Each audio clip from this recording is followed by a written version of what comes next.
me.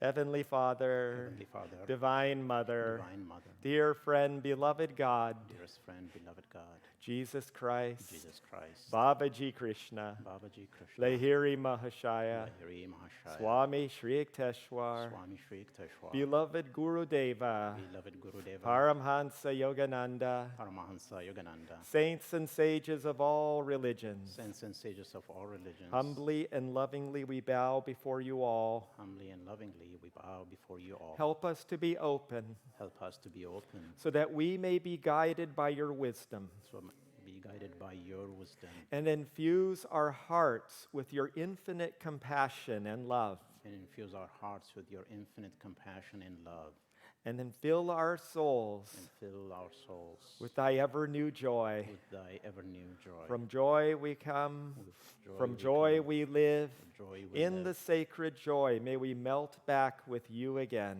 In sacred joy may we melt back Om. with you again. Peace. Peace. Amen. Amen. I have made thee, O star of my love. I have made thee, O star of my love. Though my sea is dark and my stars are gone, though my sea is dark and my stars are gone, still I see the path to thy mercy.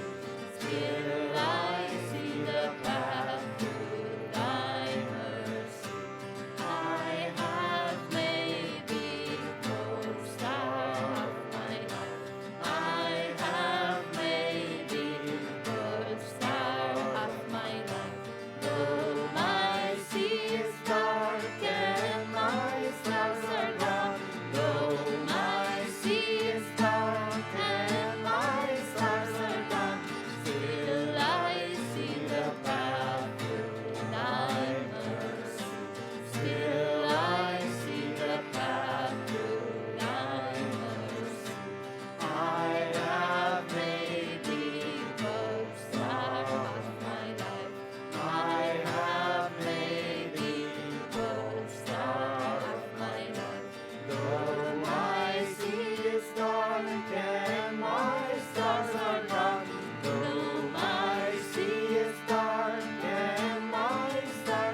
Now let's affirm together, first in a loud voice, then progressively softer, then in a whisper, and then silently. I behold the world with eyes of calmness and of faith. I behold the world with eyes of calmness, faith. For I know that as I view others, For I know that as I view others, so will I myself become. so will I myself become. Good morning, everyone. Welcome to Sunday service. My name is Michael. This is my really good friend, Paul. And here with us are Aaron and Cora. Thank you. And behind the scenes in the back is Freddie helping us with the camera and the sound. It's really a joy to be here. We'll be reading from the Race of the One Light by Swami Kriyananda. I have it printed out here just in case the prints are a little tiny sometimes. Getting more and more farsighted. Today's reading is In Surrender Lies Victory. Truth is one and eternal. Realize oneness with it in your deathless self within. The following commentary is based on the teachings of Paramahansa Yogananda. A case might be made of surrender as a path to victory in worldly conflicts, the way of passive resistance, for example, in preference to armed resistance. But our point here concerns a higher kind of surrender, the surrender of our deluded egoic will to the wise and almighty will of God. Human will is, as Paramahansa Yogananda used to say, guided by whims and limited understanding. The divine will is in harmony with every level of reality. Though the divine will sometimes appears to us at first to be wrong, it proves always eventually to be for our highest good. Human will is inconsistent. It leads us one day to success, another to disaster. The divine will, when we surrender to it completely, though it is not always easy to do so, always brings us deep inner peace and joy in the end.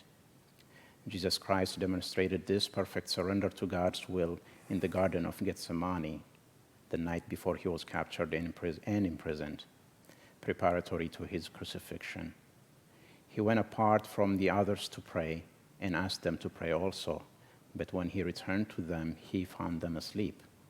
Out of his love for them, he excused them, saying, "The spirit indeed is willing, but the flesh is weak."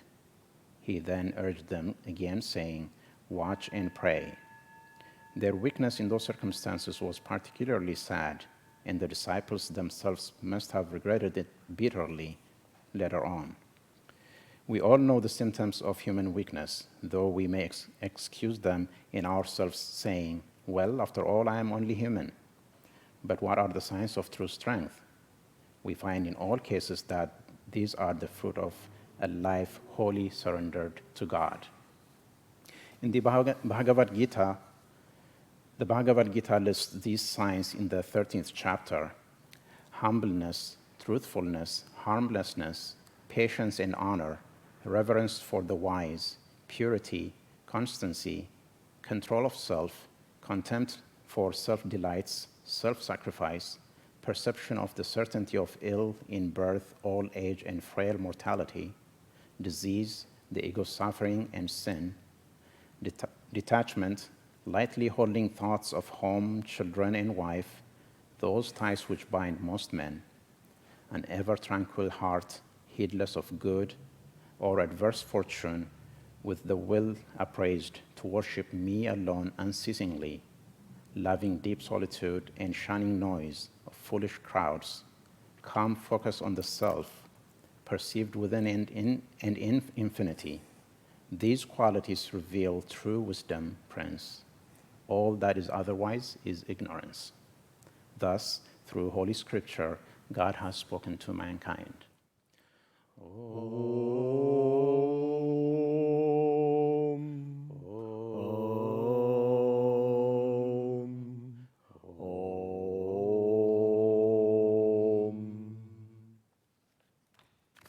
Again, my name is Paul. It's an honor and blessing to be here. This is my first time at our new temple and publishing, and I have to say it is absolutely beautiful. Those of you who haven't been here yet, you're in for a big treat when you come. It's amazing. So I would just say, wow, very, very beautiful here. This is from Whispers from Eternity by Paramhansa Yogananda. And this is meditation writing is called O Divine Sculptor, Chisel Thou My Life. Every sound that I make, let it have the vibration of thy voice. Every thought that I think, let it be saturated with the consciousness of thy presence. Let every feeling that I have glow with thy love.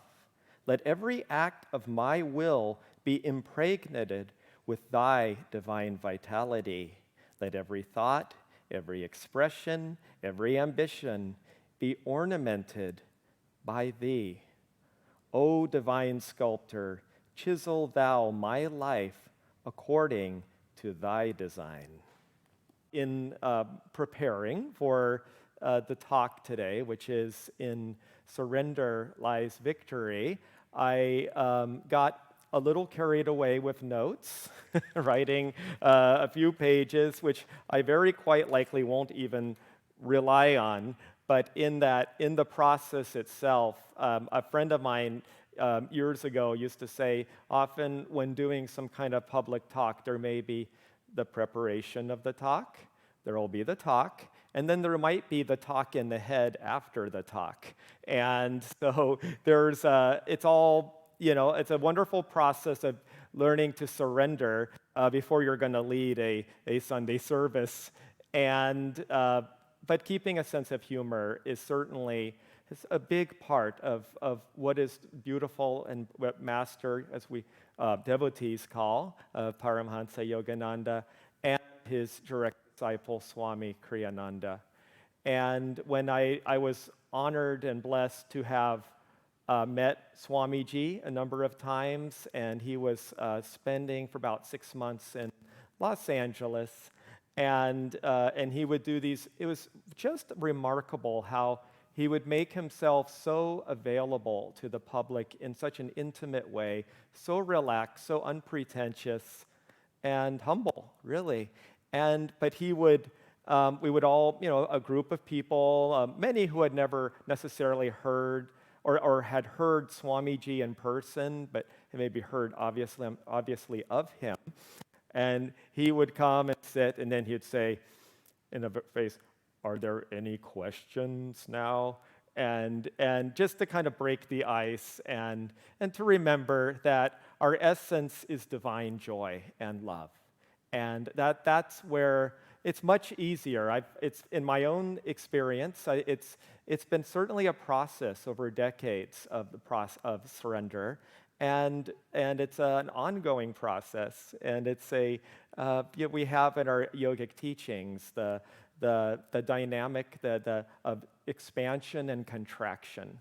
And if we go back to just briefly the ancient teachings of India, all the great traditions have their creation myths, and one of the ones from India is that Brahma, the creative force of God, and came and dreamed and expanded from his consciousness with the help of Vishnu, of course, underneath Vishnu's divine joy.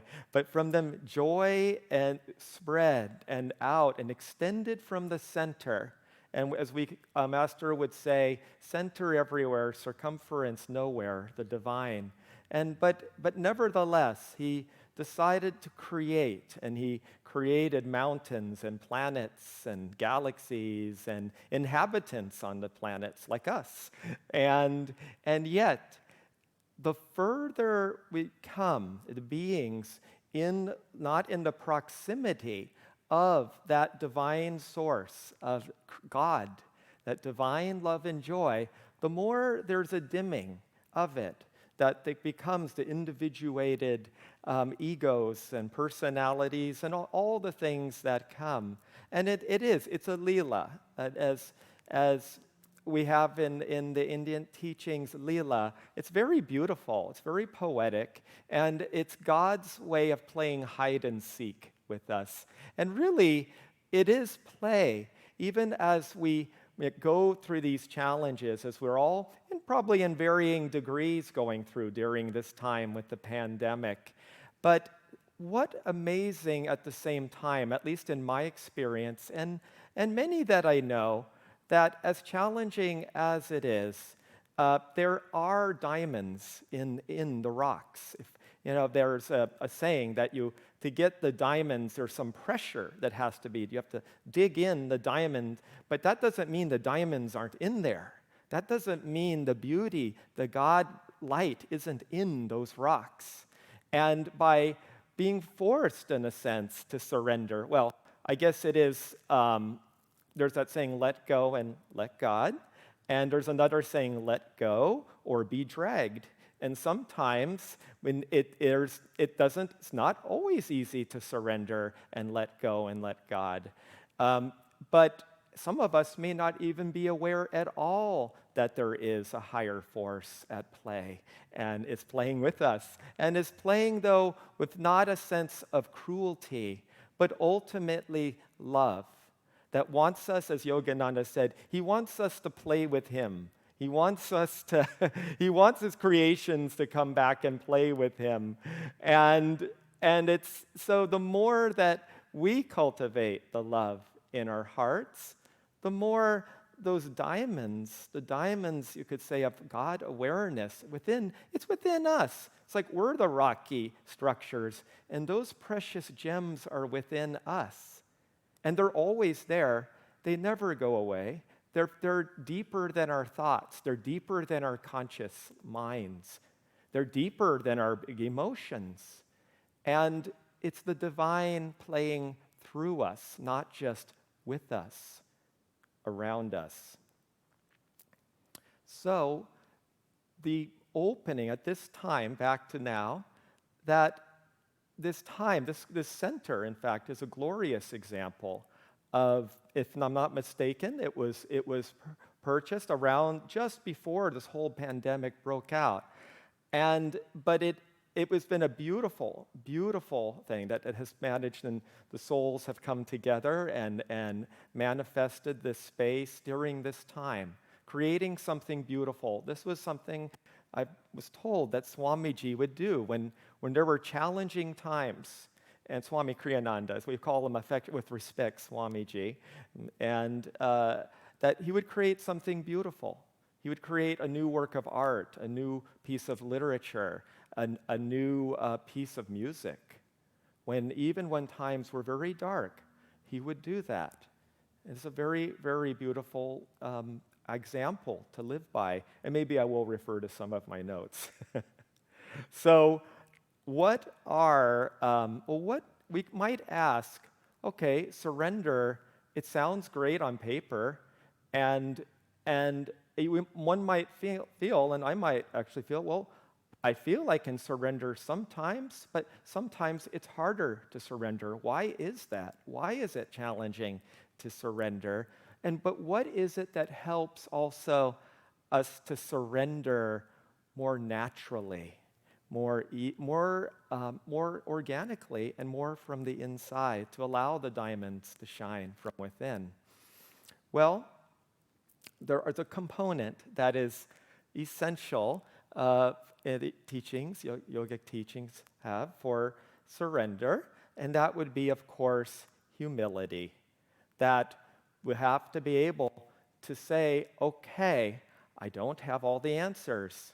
In fact, the longer I've been around on not only this path, but just around on this planet, on this journey, the more I have come to feel that I know so much less than I even thought I knew. It's like, I don't know much at all, and that's okay.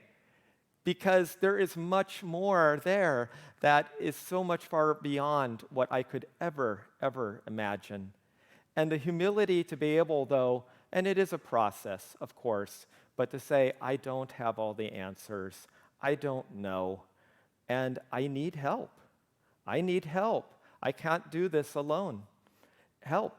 And, a little backstory, when I was 20 years old, and I'm 55 now, So it's been a little while, but I was not raised on a natural faith. I was not raised really on a faith at all. My parents, beautiful souls, good hearts, were once religious and had renounced that. So in truth, I had never grown up praying and or really believing in consciously in a power, a divine power greater than myself. And I recognized that particularly reached a head in my late teens, early 20s when I had left home, that something was truly not working in my life. There was a deep joy I had as a young child. And, and over time, I could see, and I can really see now over time in retrospect, that joy dimmed and became covered over time. And it was imperceptible in some ways until it had reached a head. And I had, in a sense, really hit a bottom. And it was very scary to not feel like I know there's something missing, but I don't know quite what it is. Well, I found a book one day at a store, and it was about bringing more joy into work. And because I once had a love of projects and creativity, and a lot of that was getting hijacked by worries and willfulness and all kinds of things. And it said in the book, there was one chapter, and it simply said God. And I saw that, and I was like, whoa. And I can't tell you exactly what it was about it, because I've certainly seen the word God before, but it struck such a deep chord in me. I felt like this higher presence, even just off of the page when I saw. It was like a sense of opening, of calmness. And I said, And I wasn't fully sold, but I felt there must be something here at the same time, because I was feeling something inside, a recognition perhaps. And then it said, let go and let God. And invite God into your life. And this was very radical to me. This was very radical, but I knew I had to try something. So I went out. I was in school, at an art school at the time, and I walked over to a church, actually, and there was a courtyard, and we actually now live fairly close to it, this church on 6th Street near Rampart. At any rate, I went there, I sat in the courtyard, and I prayed for the first time in my life. And as I prayed, I felt this tremendous sense of expansion like I had never felt, only glimmers in other ways. But I had never felt this sense of calmness and openness. I could describe it like if you see a stage and there's a curtain, but the curtains start to part open. And then I could feel like vistas opening, and there was light, and there was a sense of hope. And I could see, in a sense that my life was not over, that there were possibilities. I felt like a has-been at the age of 20. Okay, and now I realized there must be something because I'm feeling it. So it was life-changing. And I went back and I did my homework and all that, and it lasted. But then that feeling went away because there was not a way to sustain that. Well, time went by, and I became involved in different spiritual work, and what came very clearly, I do feel that was my first conscious surrender. And in time, things would come, and I've come to see, fast forwarding back to now, and leading up to when I became a disciple of Paramahansa Yogananda, that it really is distilled It's really simple. We had a topic not too long ago that God is simple. The intellect, the mind makes things. The ego is complex. And what I learned is that and have experienced is everything else is like a decoy. The people, buildings, everything in a sense God can be in, but is not God in and of itself. It's not the point of surrender to surrender. And it becomes very clear that it's a relationship in the core within, and I believe I'm not unique, terminally unique, that with any seeker, and I feel in any being, if whether they realize it or not, it's that relationship. It's that with the divine, and it's really about, do I trust? Do I open? Do I have faith and open to a source greater than my own intellect, my own talents, egos, personality? Or do I close that off? And it's a play. It's a play. It's hide and seek, because God will give times challenges when we commit to wanting to grow. God will give those opportunities to grow, and sure enough, you can count on that. And in those moments, it can feel like this doesn't seem right. This doesn't seem fair. This doesn't make sense. And it's like a robot. The computer starts to go jit, jit, jit, jit, and wants to short circuit. But I have found in time and time again, there is a saying that a good day for the soul is a bad day for the ego. And because it hurts sometimes when things, in my experience, I can only speak for myself, when things haven't always gone the way I wanted. But there's something greater. I know there's more than just this physical realm or what I've learned up to this point. It leads to other openings. I realize yet again, even with spiritual help and all, something was still missing. It's a longing of the soul. It's like it's those diamonds within wanting to shine from the inside out and come out. And we'll keep running from the karma, or it'll keep coming back. We can't force it. And so the going in, realizing there must be more than this posh job and everything that I had. When I saw a yoga teacher, and it was at a gym. I was just a student, and I felt her bliss that she had. It seemed like the happiest people I know were yoga teachers. And then I started saying, I want to go deeper. And I would visit places like Lake Shrine, or Yogananda, one of his beautiful, beautiful meditation gardens. Even know about Yogananda.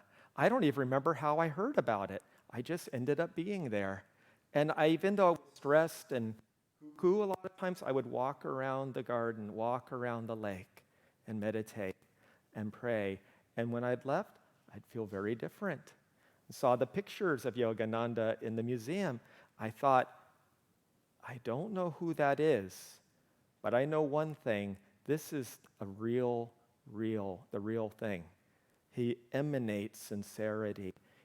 At first I couldn't tell if he was a man or a woman, but emanates love, emanates the Christ-like compassion, the softness of the heart, and the strength at the same time.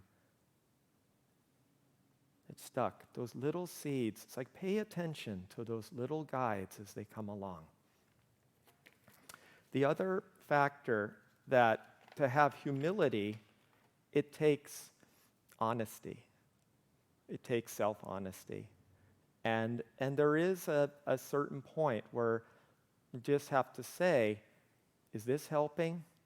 Is it helping me to judge? Or is it helping me to not open my heart? Is it helping me? Do I feel better? And when I came and said, I want to go deeper, and I miraculously found a catalog for the Expanding Light at Ananda Village. It was at a yoga expo. I saw again the same thing. I saw the pictures of the people in the catalog, and they had that same quality, that joy, the light in them. And it wasn't just like 3 or 4 of them. There were tons of people. Well, not tons, but there were consistently groups of people, each unique, but each had that joy. I wanted that. And Willie, my husband, and I visited, and sure enough, it was a blessed experience. And I said to Willie, we've got to come back here in 6 months, within 6 months, because I don't want to forget. I don't want my ego to close off and forget this miraculous place. And sure enough, we came back and eventually tuning in and becoming a disciple. And I'd like to just share, I'll wrap up soon, but I wanted to share, I will share this because it's a very important component of surrender. And that is a sense of worthiness and letting go of shame. Or not letting go, just being part, letting it be and embracing. You know, a child is not able to hide so well like big children, grown-ups. Their emotions, when they're sad, they cry. When they're happy, they smile, they hug, they laugh freely. You know, children often can sing very uninhibitedly. It's very beautiful. And yet, they're open. They're open. And I have found before and especially deeper in with my alignment, attunement, and opening for guidance from the Guru, from the divine, is I'm a child. Not a childish child, but even if so, the God, the divine masters love us entirely.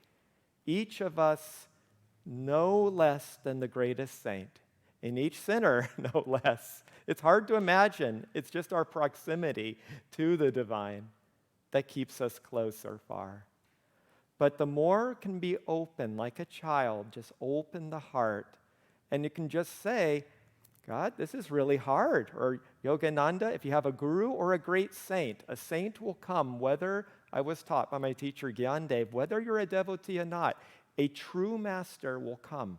That's how I learned to rely on Yogananda before I was a devotee, because I started by teaching Ananda Yoga, and I would experiment. It was very scientific. Well, when I tune into Yogananda, the class flows beautifully, and I feel love and joyful.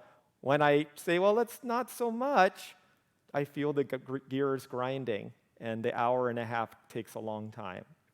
So it becomes a very much like, I'm your child, guide me. And maybe that's why in the traditions we have father, mother, friend, because it just helps to personalize. And to be able to say, I need your help, but I love you too. Just like we love a father, a mother, a dear friend. I love you. We feel the love flowing back in us. And the difference I've found on the path as before I had a number of things. One, meditation practice. Having the capacity to receive the love of God, it takes the surrender. To be able to surrender, and I have found, takes a relationship with God, intimacy. That is like a friend. It doesn't happen by itself. It takes time, trust. And so to be still and meditate, and of course we have the wonderful Kriya practice, which takes us deeper and starts to unravel those tension and grooves, the vrittis, the frustrations of desire, and so it starts to loosen and cleanse. Starts us to feel that divine is in us already. But what is different at the same time is having the attunement with the guru to take this divine being who's free, who's already one with God. Take this, guide me. And the difference is really night and day. And in there, when going out and needing to do something challenging, the words come, or the intuitive thought comes. And mostly I've found also, the other thing that we have is the satsang, which is so, so important. And I'm going to wrap up, but I want to say that don't go alone. Whatever it is, even if it's not this path, don't do it alone. No being is an island. Underneath the island masses, there's still land. We're all but use discernment. Reach for support for those that have more experience, if possible, to draw on their guidance and their faith and capacities to surrender. And lastly, Yogananda said, master of love. The more we open and love and allow him and the gurus to love through us, to give that love, as he said, to all, however imperfectly, we find that it's not as challenging as it is. There's always roses in the thorns. Joy to you.